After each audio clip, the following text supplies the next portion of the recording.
I remember when I was teaching religion, how often I would hear that from certain students. I don't want anything to do with the church.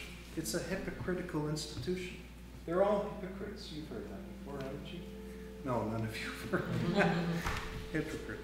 But isn't it important to look at what hypocrisy really is? What is hypocrisy? Hypocrisy is, I think, greatly misunderstood in our society today. And I think it's very conveniently used by many people as a way of not being engaged in community. But technically, hypocrisy means to be engaged in a conscious pretense.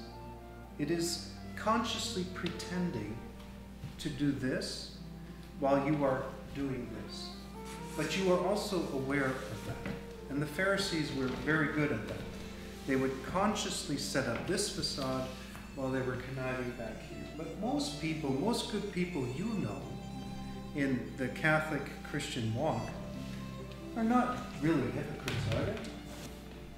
They are people that are striving to live good Catholic Christian lives and fail from time to time. And that's a very different thing, as I would explain to my students, than hypocrisy. For somebody to strive towards the good, as Aquinas talked about, our general orientation towards the good, is to live the Christian life, is to live towards Satan. And to fall is to be human, and to err, and to make mistakes, to sin, as we are all sinners, but then to get up and continue.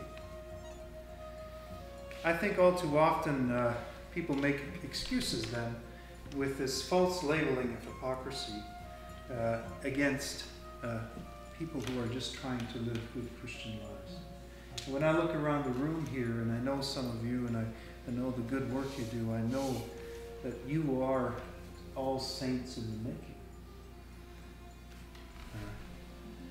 We all err, at least that's my belief. My belief is that God calls us all to be saints. Maybe you don't believe that. I do.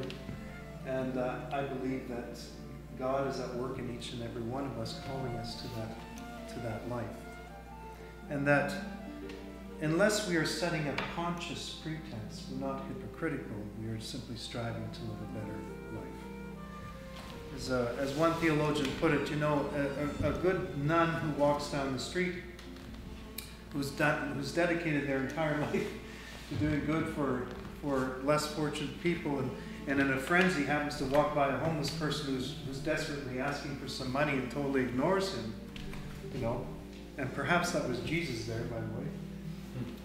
Does that make her a total hypocrite, and her life is lost because of it?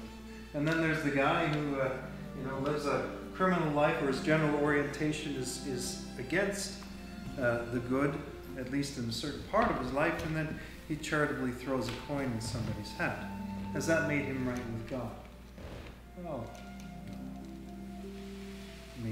clearly we can be transformed at any time, but again, we have to look at the overall picture, the overall movement.